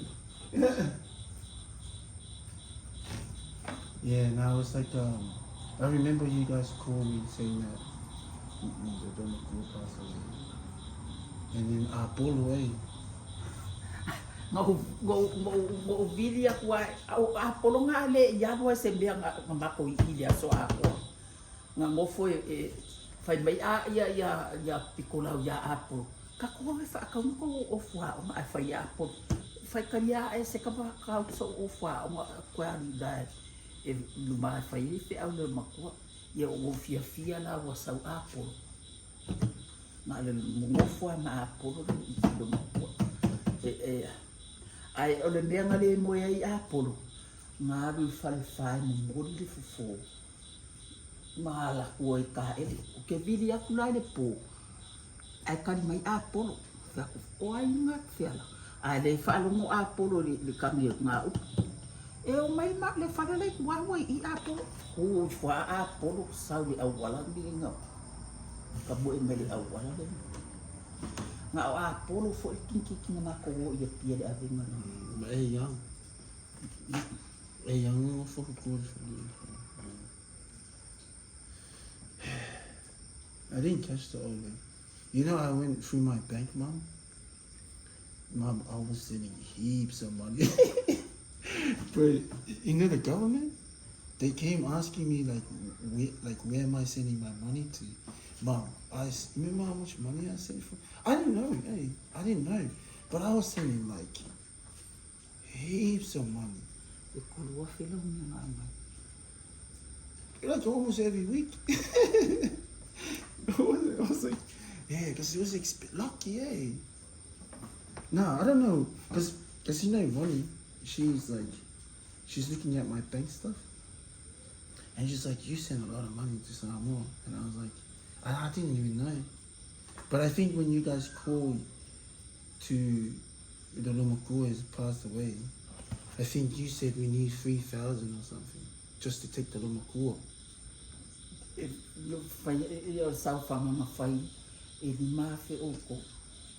Yeah, because it's 30,000 per million kids, Yeah, if I alive.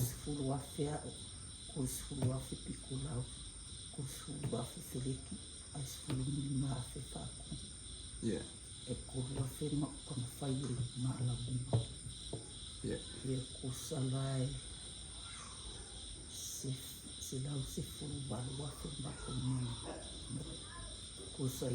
God damn.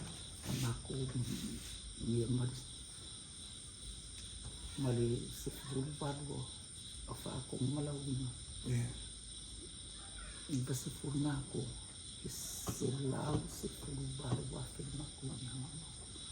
Ai umal mako fala velade.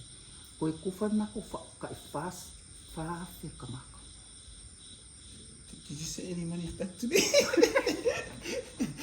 Alang ale ka bien kupe ang Samoa ni ko. That's fine. I didn't think I sent money. But apparently I did send my money, Yeah. Now I wish I knew then how massive that is, O finga nga muri au mai lang kupe. Nga upu lo makua.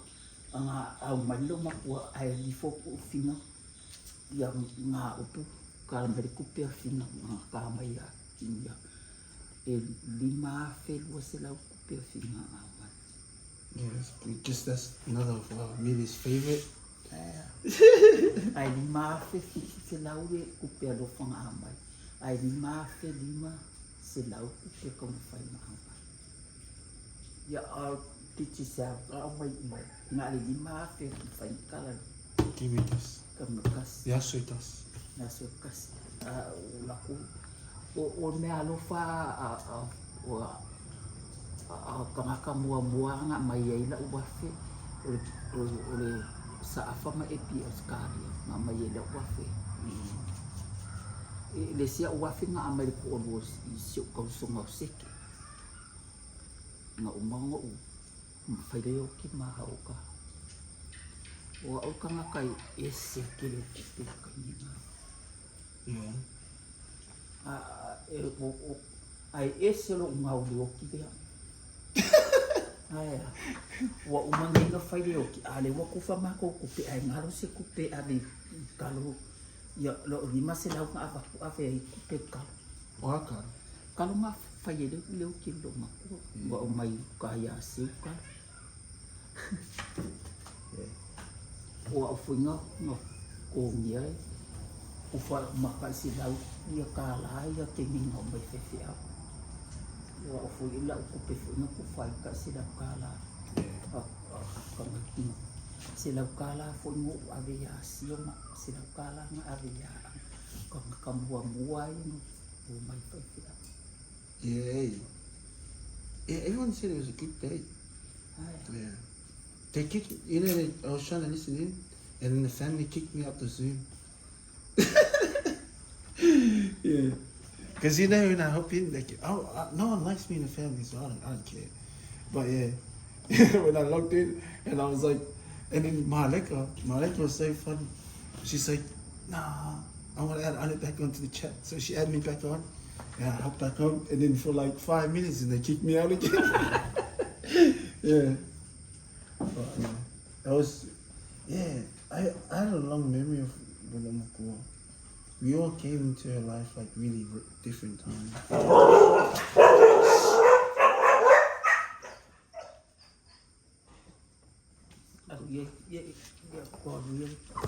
Yeah, Mom's gonna go do the dishes just to keep her. Yeah, it's just to keep her moving.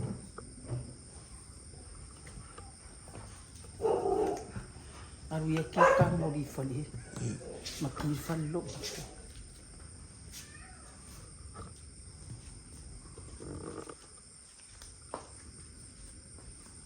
That's my one right there.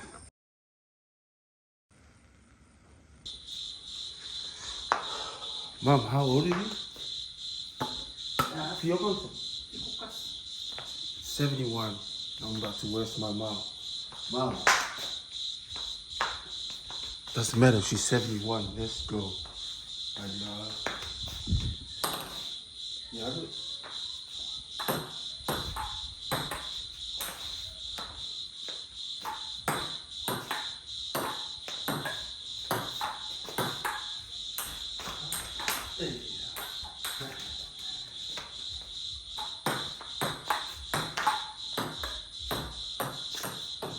See?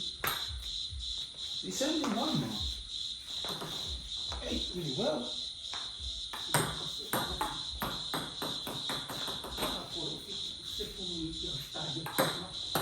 Oh, yeah.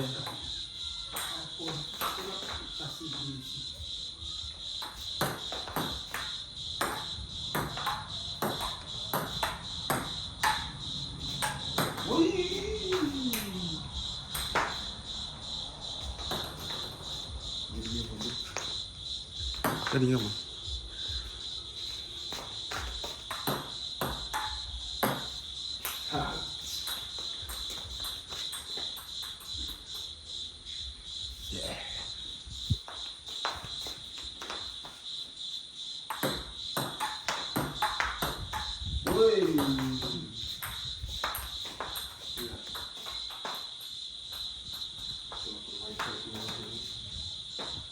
Why, Michael?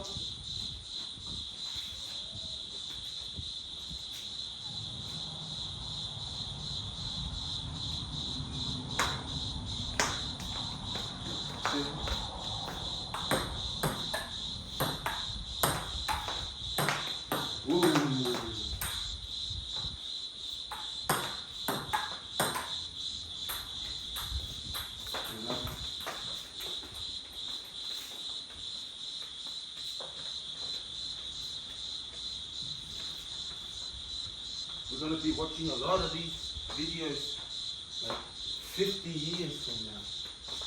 Probably my kids will watch this.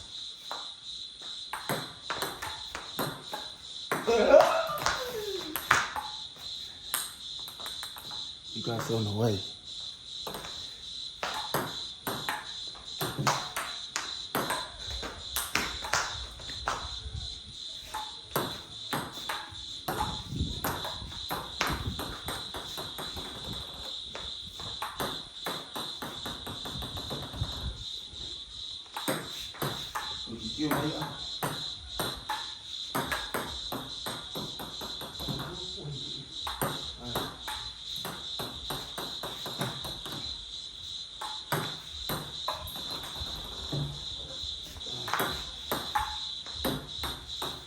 Hey.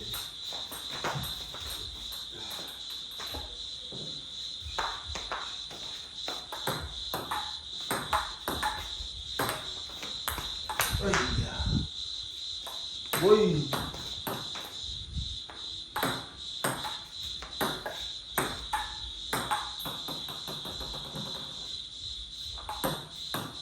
Oi.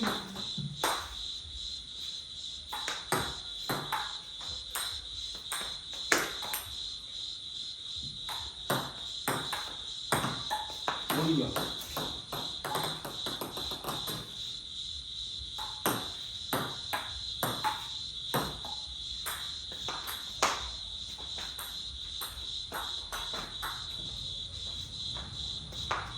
Mais dá exercise there.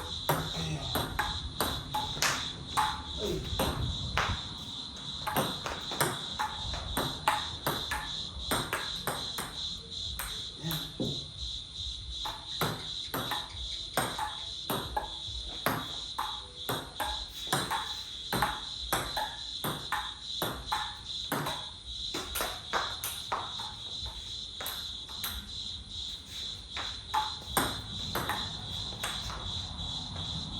Olha.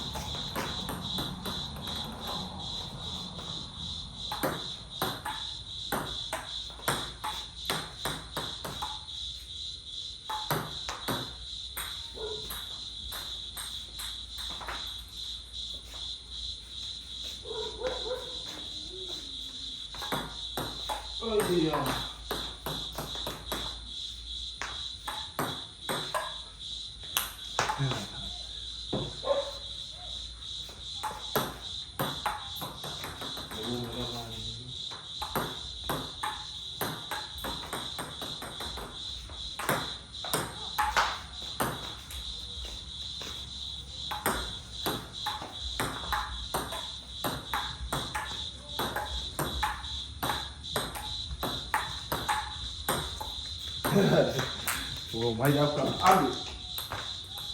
Pola fala eu vou aqui ó. Eu não gosto. Vai, é assim,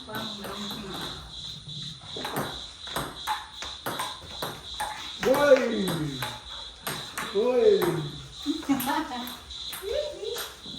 Marou! Malo! Uau! Mai ko. O pola fala ni que por lo pam. Aí, octoni off. Bolha. Octoni off. Fica.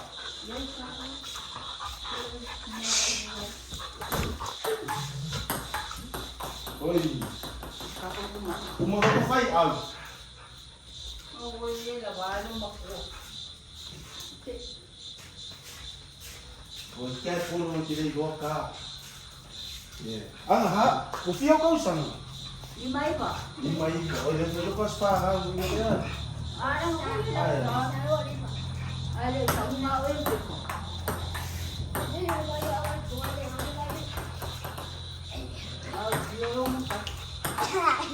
Sure.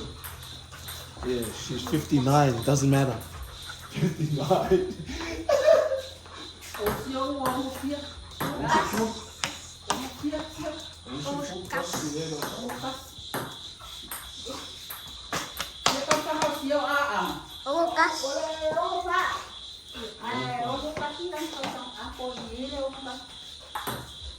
Olha no máximo. Eu montei isso aí. Com a mulher foi isso já. Ada. Ah.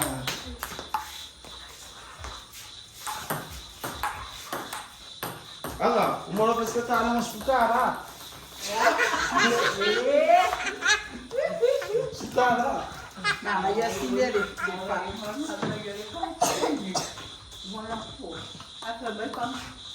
Kalau rumah kau minta kau suka kau. Orang ni kau.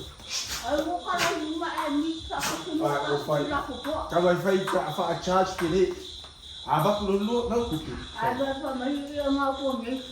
Aku aku suka kau. Ay, soy más culpa mamá eso, paso de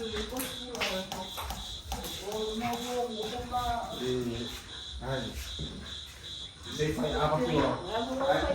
É. Mama ya ni suang nangi. Ani ku ni polo ki fu dia na story ai. Kasia era sokuru polo. Kasia era sokuru polo. Na fu dia na polo.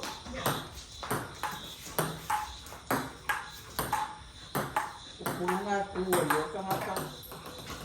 Ya ni. Jingle. Ni que eu tô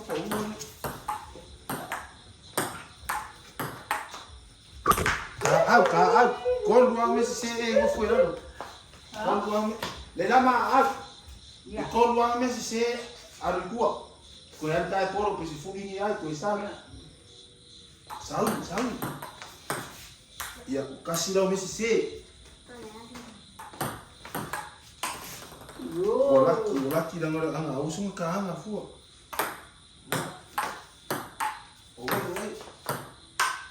Ya kai rumah.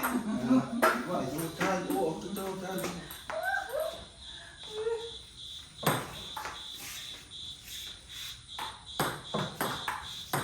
Oi. Eu moro. Ada. Ya? Ada aku. Ya. Sim.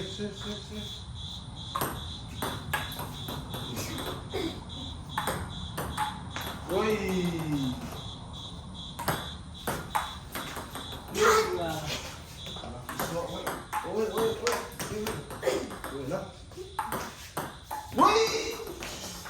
Uma oi, serve.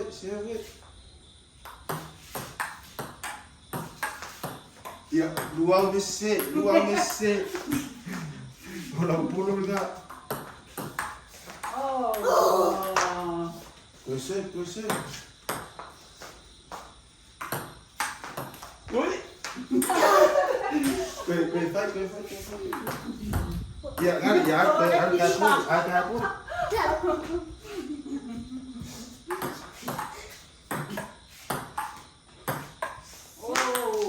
Iya.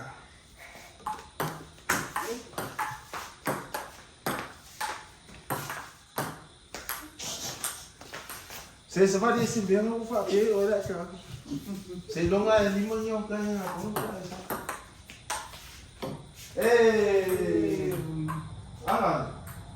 Yang maya lah lima sepuluh. Yang mau lah lima 10 lah kau main. Sama merah lima 10 kaya main aku sah. Oleh saya kaya.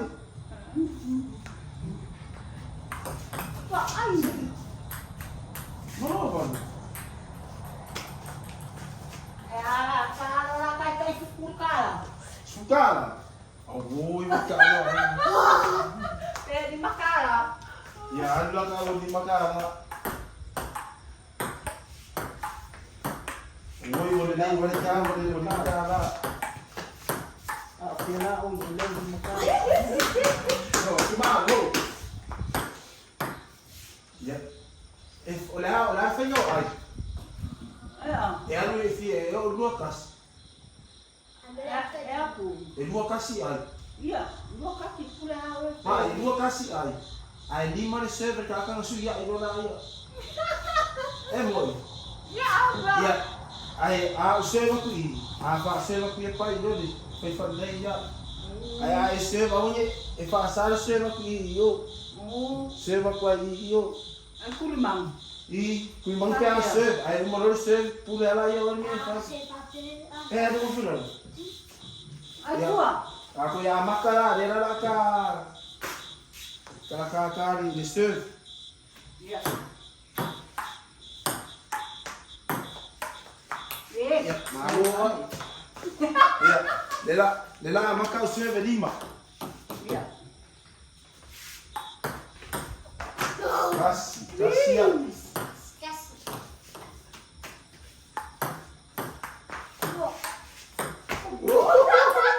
Kau yang salah mau Nomor 2.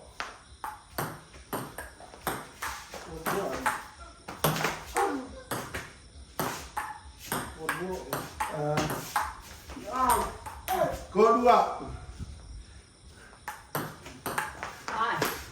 Wah. Jangan nggak harus baik. Lima. Saya baik.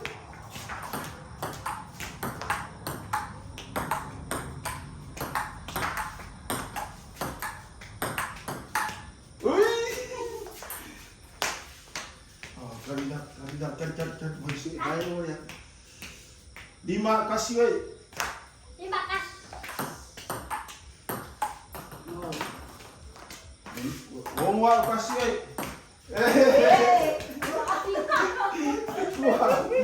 Oi, tio. Saya woi, kau fit kas. Kasih. Woi. Fit 2. Saya dah nggak umur 5 saya. Fit 2. Oi, tio. Bad 2 saya pak. Aqui.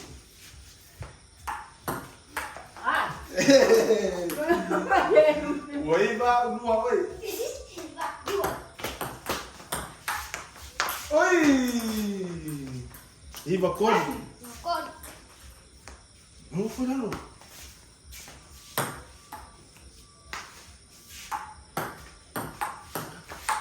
Ui.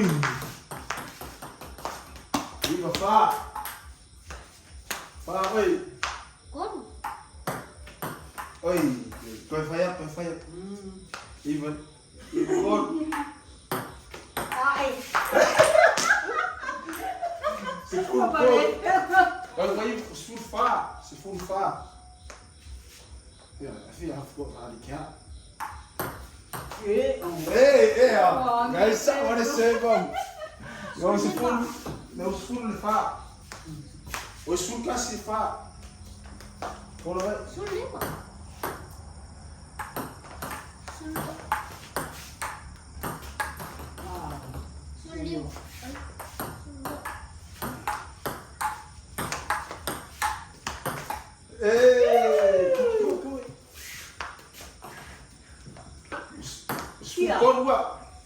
Sukon le fa. Oi. Não, my shoes coming. Sukon was lima wait. Waktu 5.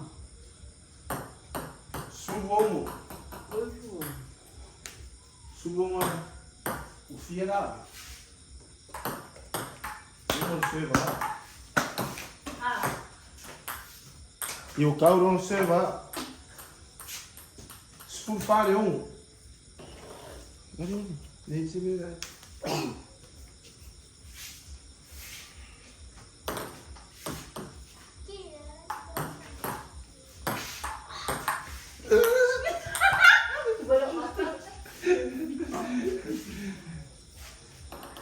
Confia.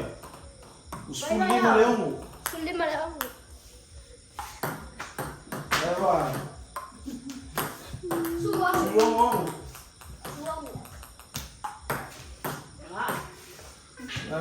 Vai mais fua. O sulfito leão.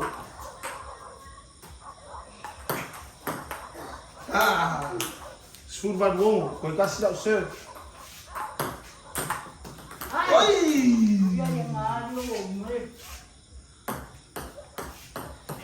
O fico oi, as curvas do ar. Vai não. Ini mau di depan rumah gua. Say right, go.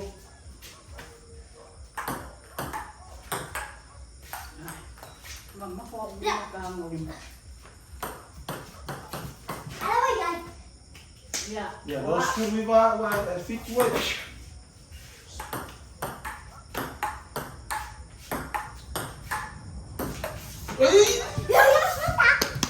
Too bad. Those food fit. Amo. Haya. Why too bad? Why? Ia sulvar pera. Vai, a sulvar fit por di ma, o col meio ser. E aí no food wa. Quem foi?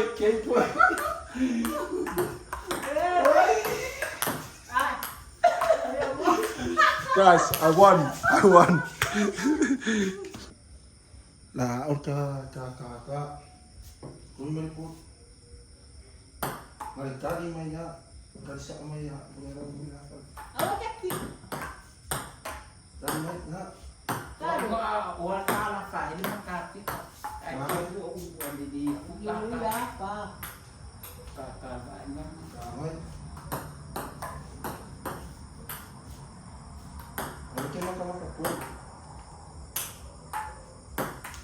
Si Ay, makikyo ka kung tayo ang mawala ka, yung makikyo. Ay, yung nili, kaano-ano yung tao. Ay.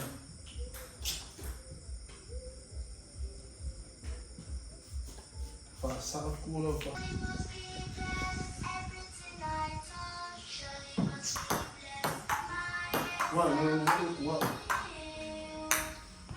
Waka ay pala po. May kufa na si po. Wala min dito.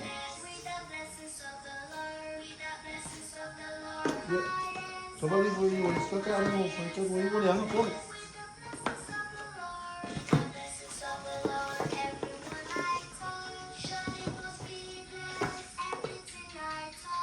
Ay, malimimik ka. May corpo. Ay. Pafira ka yan. Ayan.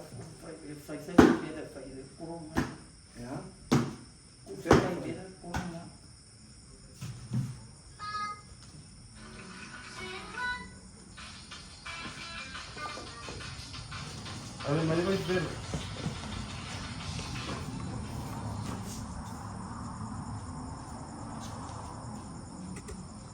Tapi la fai đi, ya chú ya pe a fai mi, me ang ya.